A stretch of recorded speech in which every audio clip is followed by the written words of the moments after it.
There's a certain kind of person who hears, "We're all going out tonight," and instantly feels their energy drain. Not because they're sad, not because they're antisocial, not because something is wrong with them, but because their nervous system simply prefers quiet over crowds.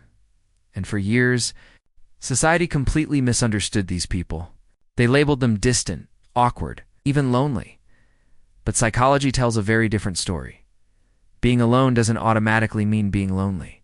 One can weaken you. The other can actually sharpen you. And once you understand what's happening inside the brain of someone who enjoys solitude, a lot of things about your personality suddenly start making sense. For decades, psychologists lumped anyone who preferred solitude into the same box.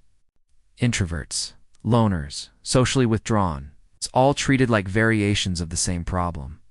But modern research started asking a smarter question. What if some people aren't avoiding others at all? What if they simply function better when external stimulation is low?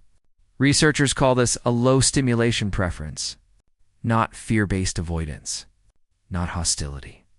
Just a nervous system that reaches its optimal level of focus and comfort faster than average. Think of it like volume settings. Some brains need loud music to feel alive. Others operate best when the volume is turned down. Silence isn't emptiness for them. It's clarity. Neurologists have found that people who enjoy being alone often process stimulation more intensely. Their dopamine and norepinephrine systems respond quickly, meaning social noise, conversation, movement, and multitasking can overload their attention faster, where extroverted brains crave constant input to stay energized. Solitude-oriented brains stabilize when stimulation drops.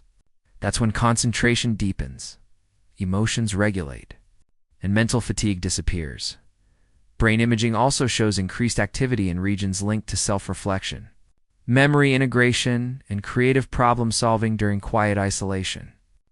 In other words, alone time isn't empty time. It's high-bandwidth internal processing. This is why some of your best ideas appear when you're walking alone, showering, or lying awake at night. Your brain finally has room to think without interruption. History quietly supports this pattern. Nikola Tesla worked obsessively alone.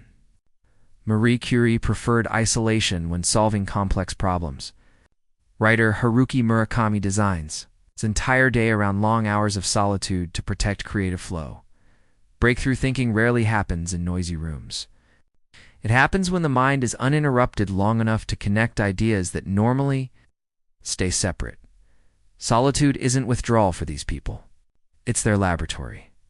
But here's the critical line most people miss.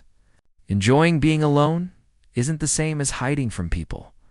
Some individuals retreat into isolation because connection feels risky, uncomfortable, or painful.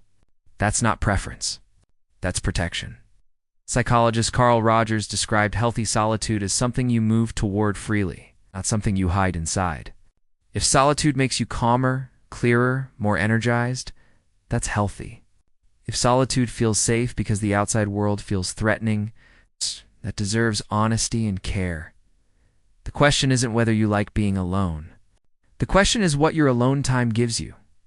Ask yourself this. When you spend time alone, do you feel mentally refreshed or emotionally numb? Do ideas flow, or does your mind loop anxiously? Do you still maintain meaningful connections when you choose to, or do you avoid them entirely? If your answers involve focus, creativity, clarity, and emotional reset, you're likely wired for restorative solitude. If your answers involve fear, withdrawal, or exhaustion from people, that's not a flaw. It's a signal worth listening to. Interestingly, some cultures already understand this. In Scandinavia, solo time is deeply respected as personal balance. In parts of South Korea and Japan, solo dining, solo travel, and solo entertainment are normalized rather than questioned. Meanwhile, in many Western societies, being alone is often treated like a social failure instead of a neurological preference. We confuse visibility with value and busyness with fulfillment, but solitude isn't absence. It's space. If you genuinely enjoy being alone, here's the truth. Your brain isn't broken.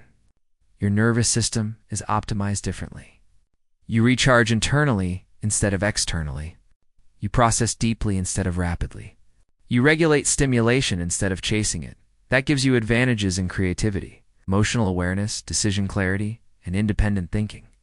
In a world addicted to noise, the ability to sit comfortably with your own thoughts is becoming rare and powerful. The goal isn't isolation. The goal is conscious balance. If this video resonated with you, don't stop here. The videos on screen dive deeper into how different brain types recharge energy and how stimulation sensitivity shapes your daily habits, focus levels, and relationships. They're designed to answer the questions this video just unlocked. Click one and keep going.